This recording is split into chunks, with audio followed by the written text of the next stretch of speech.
The landscape of public education has taken dramatic change in recent years. As a result, there has been tremendous change in how schools look, how they are categorized, and what schools focus on.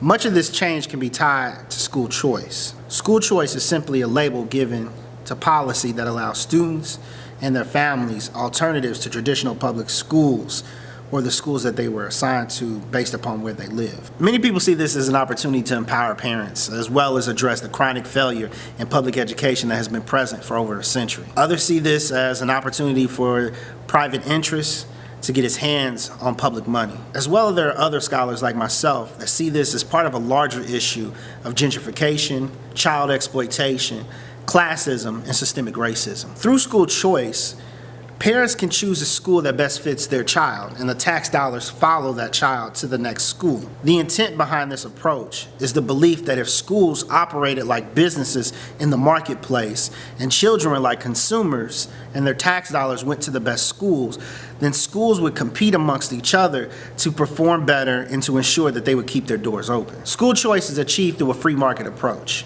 This free market approach is also called a portfolio model for school districts. You can think of a portfolio model like a menu at a restaurant, where parents can choose between the traditional public school in their community or a charter school across town. These choices give the illusion that parents can choose a school that meets their students' needs. At the surface, this idea isn't too bad. Advocates and politicians suggest that this change would help in closing failing schools while attracting affluent families who left to the suburbs to come back to the urban core. In the case of my home city, Indianapolis, the former mayor and deputy mayor of education both claimed that school choice and the expansion of charter schools were needed to bring a tax base back to the city to make Indianapolis better. But herein lies the problem. Authentic, high-quality research has found time and time again that charter schools, on average, do not outperform traditional public schools. So you have to ask yourself this. After 25 years of the expansion of charter schools through a choice model, this free market model, why are we continuing to go down this path if it's shown not to be any better than what was there before? So to do this, we need to ask ourselves, where did school choice actually come from? The idea of a free market education is actually over 200 years old.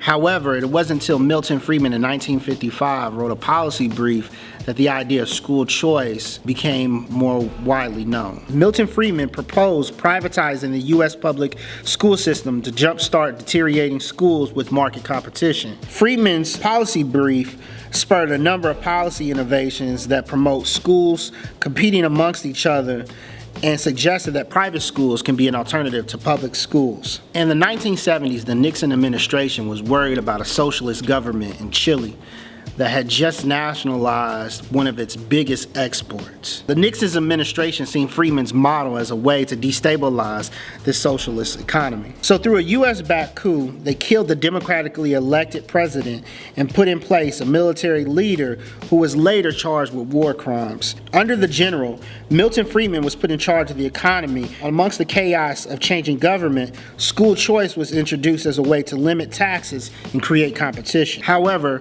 Friedman's free market model only resulted in the displacement of poor, darker-skinned Chileans to the marginalized outskirts of major cities like Santiago.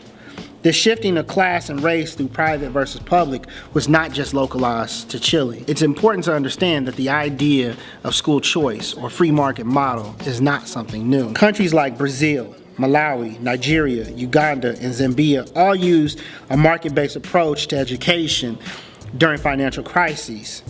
However, they all had similar results of limited change to the quality of education for its citizens. However, what we've seen, and similar to Chile, the relocation of students who were poor, students who struggle, or students who had cognitive or physical disabilities. Just about every graduate student has read Pedagogy of the Oppressed. But people fail to realize that Pablo Freire, who wrote that book in 1970, spent the latter part of his life pushing against education reform through the MCP movement. In particular, advocates of Brazilian public education have had to consistently battle the powerful interests behind private education, namely the church and the upper middle class, that benefit from the continual subsidies of private and higher education by the public. The conservative opposition in Brazil had stayed firm to two principles: a course on religion and parents having the ability to choose education they received by going or choosing a private school. So we have to ask ourselves, much of the conversation about school choice is a new, innovative thing for parents and for students. However, history doesn't align with that. This is something that has been tried out for decades in countries around the world. So you have to really ask yourself, why are we trying this? What is the true intent behind this idea?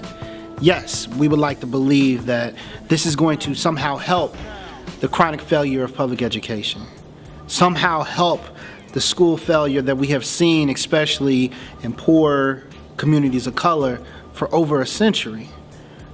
But the data doesn't align to what it's trying to do. Much of this conversation is framed as a way to fix public schools in urban cities and to attract those who left for the suburbs to come back to the urban core.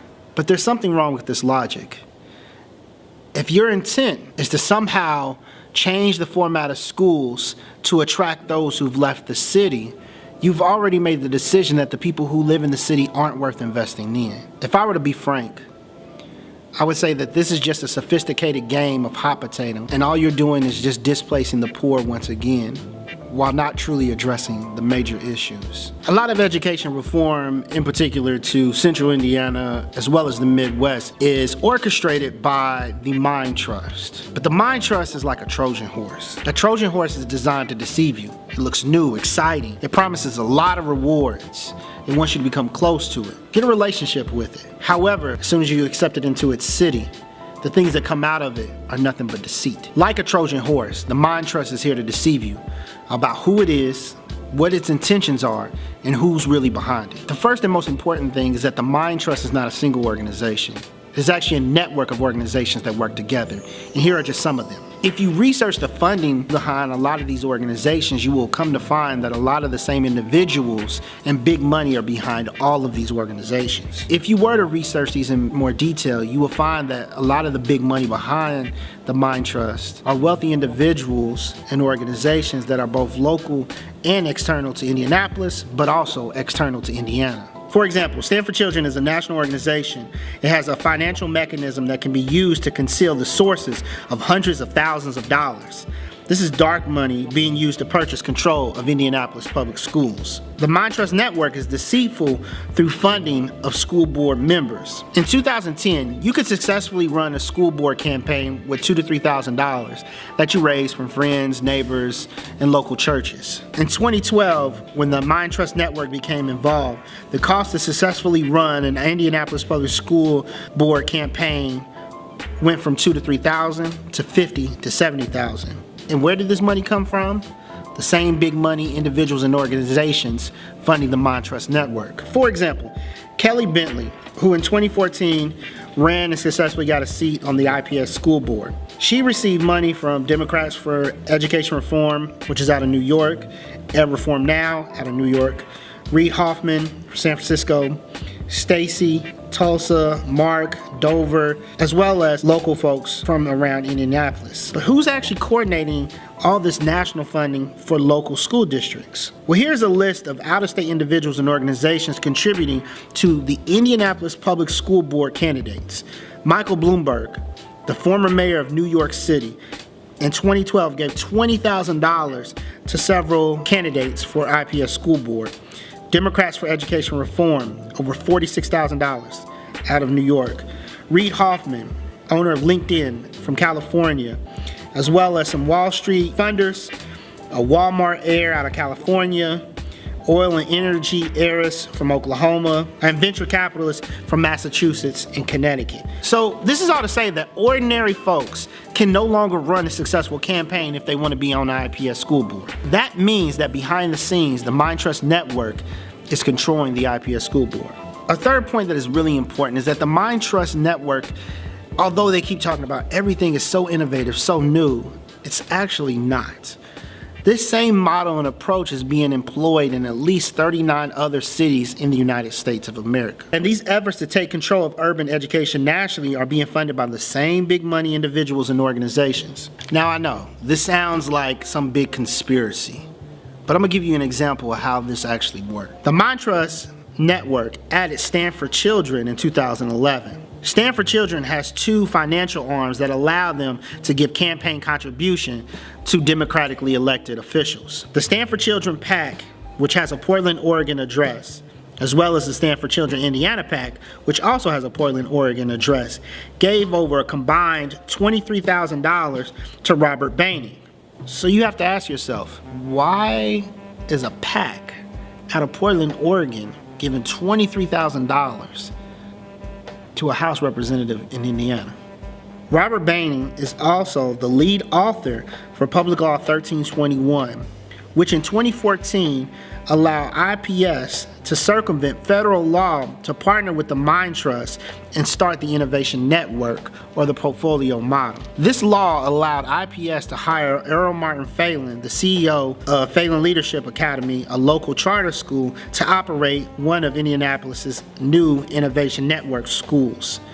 Through this process, Earl Martin Phelan received nearly a salary of $285,000 while living in Boston. The point is that ultimately, the MindTrust is making our children a source of profit. Another way that the MindTrust is deceitful is the idea that they're using authentic, high-quality research that says that they have the best way to create schools that best serve poor white students and black students in Indianapolis and Central Indiana. However, this is simply not supported by extensive research on how to create schools for urban youth. Based upon decades of high-quality research, the best way to improve schools for urban youth is to improve teaching. This is not validated just by U.S. research, but international research as well. The countries that do the best in international comparison are the ones that focus on building the ability of the teachers in the classroom, not on what particular model or theme of a particular school is. The MindTrust Network is a Trojan horse.